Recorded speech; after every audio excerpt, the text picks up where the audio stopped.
In this lesson, we'll begin building some of the additional details of our skyscraper.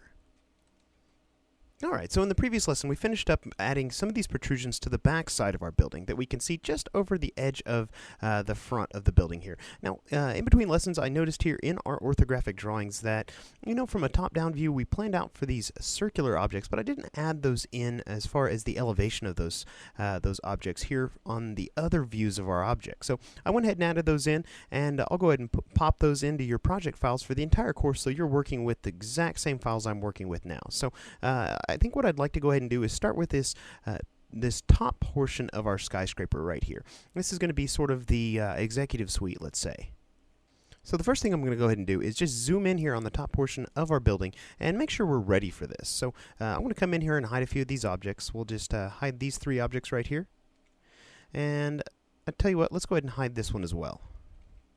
Now, this top portion is actually going to line up with this window here. So one portion that we actually haven't created yet, if we hide this plane right here, is this plane right here that fits up to the corner of this window. So I'm going to go ahead and grab my perspective selection tool, and we're going to make a copy and send it back of this plane, back in perpendicular to its original position. So we'll just move that on back, and I apologize, let me just undo that here. The Smart Guides tooltip was in the way, so we'll just go ahead and try that from right about here. And we'll line that up pretty close to even with that window there. And let's go ahead and send that all the way to the back.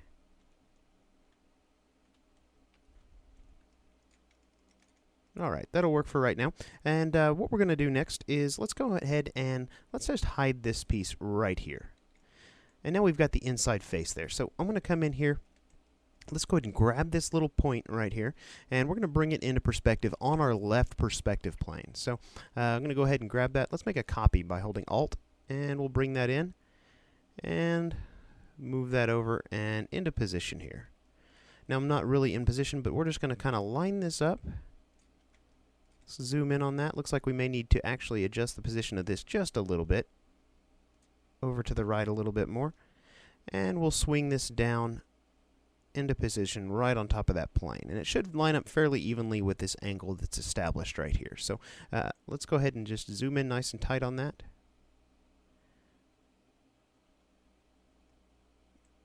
Alright, so that's looking pretty good. I may come in here and just adjust these just a little bit more just to eliminate that gap.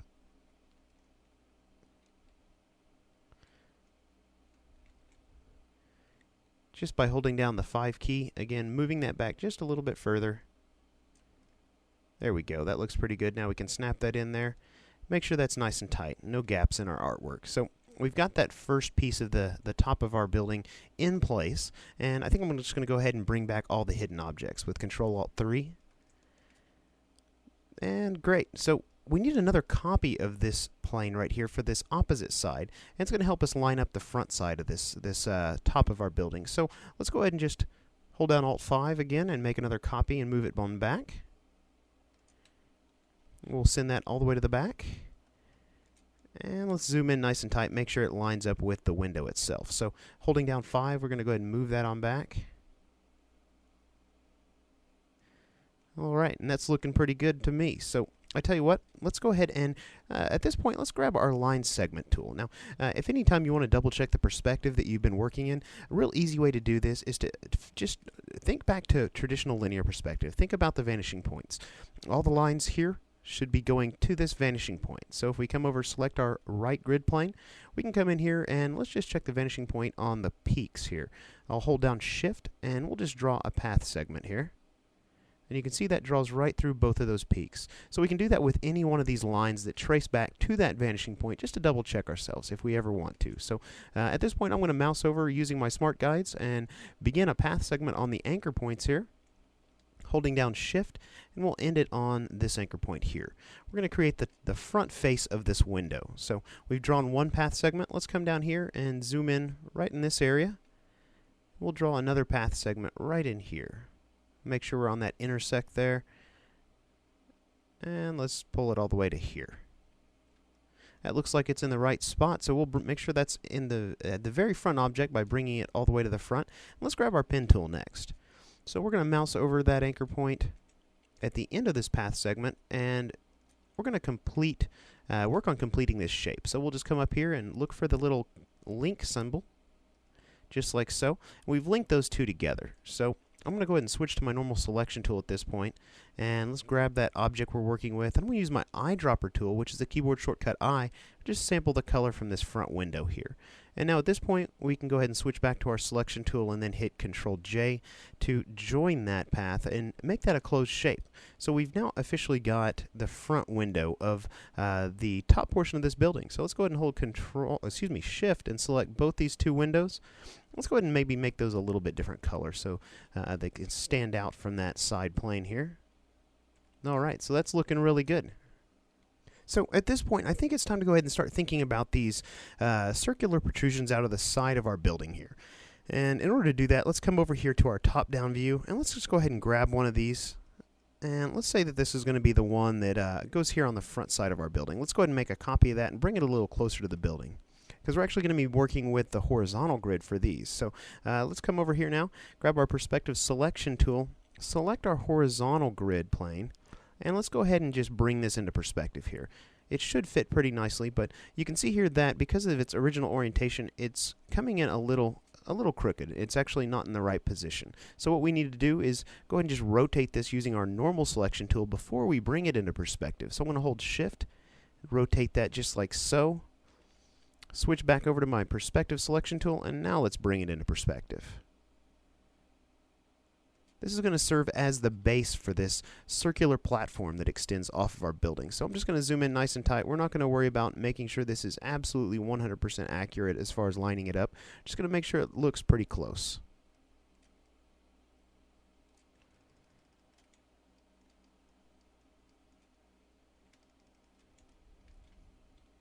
I tell you what, it looks like that may actually be just a hair too big, so let's just go ahead and resize that using our bounding box here. I'm going to hold Shift, and let's go ahead and bring that into position right there with the corner of our building. And we'll just snap that in here.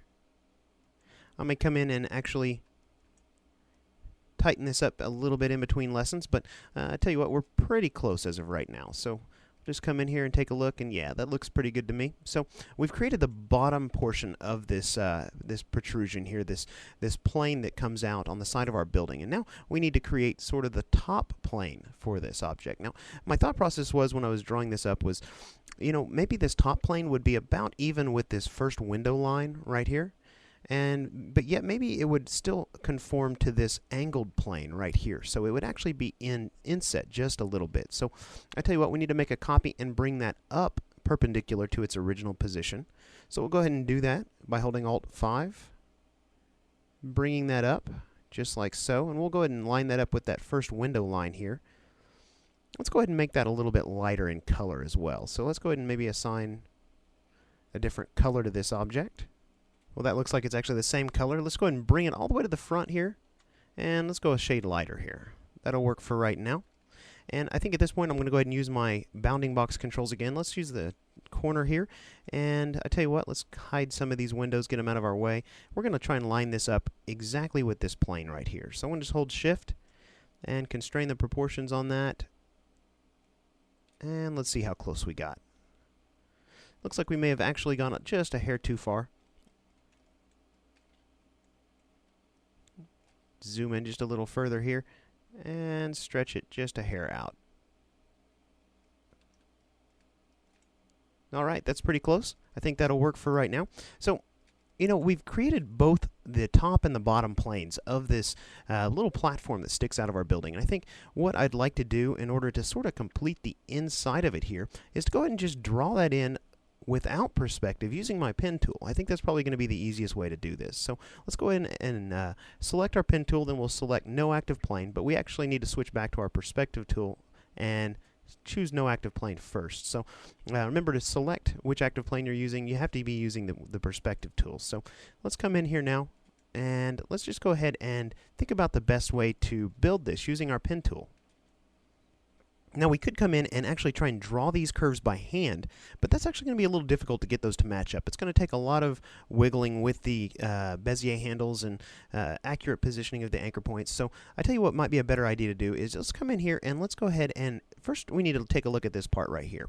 You see that smart guide that pops up? We're going to have a flat edge here at some point, and that smart guide's helping us figure out exactly where that flat edge is going to be. So what I'd like to do is come in and add anchor points to sort of this area right here and connect these two planes basically by the inference of these anchor points. So I tell you what, let's go ahead and since we have this plane selected, let's go ahead and first add in an anchor point right about here. And let's come down here, select this bottom plane, and let's go ahead and add in an anchor point at its peak right about here. So now what we can do is come in and grab these path segments.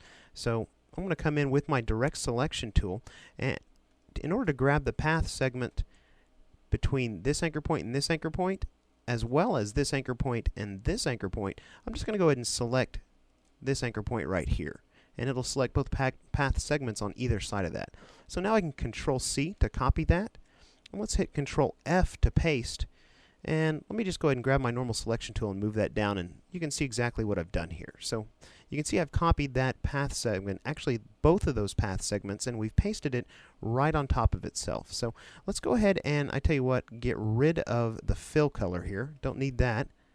And let's come over here and select the bottom filled shape here, and I'm going to hit Control 2 to lock that into position. So now the only thing we can select there is this bottom path segment. So we're going to do a similar thing up here with this top plane. Let's come in and select this anchor point right here using our direct selection arrow, and then Control C and Control F to paste in place. And you can see here we've pasted in both of those path segments that we just copied. So I'm going to come in now at this point and let's go ahead and lock this plane right here with a Control 2. That way we can't accidentally select that. So now what we've got here is our two different curves we've created with the combined 4 path segments, and all we need to do is come in and connect these using our pen tool. So I'm going to come in and just mouse over this one and let's connect that here. And let's go ahead and switch to our selection tool and select that entire object. I'll tell you what, it doesn't look like we actually connected those. So let's take a look a little closer here and undo that last change. So we'll come over here, make sure both of these objects are the very topmost objects by hitting Control-Shift, close bracket. Let's grab our pen tool again, and let's try and complete this path. There we go. There's our little link symbol. Now switching over to my selection tool,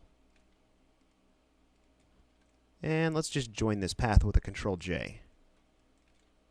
That looks pretty good. So we've essentially created another plane here for the front side of this protrusion, this platform that sticks out of our building. So now we can come in and choose a color for this shape. Let's go ahead and just grab a color. That'll work for right now. And you can see how by copying those path segments and pasting them in place and creating this new shape, we've created the illusion of a side of this platform that sticks out of our building. So we actually still have one platform left to do here, but you know what? I'm going to use the exact same process. So I'm going to go ahead and bring in our platform from the orthographic drawing here. We're going to resize it if we need to, then we're going to make a copy and then create that custom shape to create this platform that we're actually going to see a little bit of right about in this area right here. So, you know, in the next lesson we're going to continue where we're leaving off here, adding a few additional details to our building.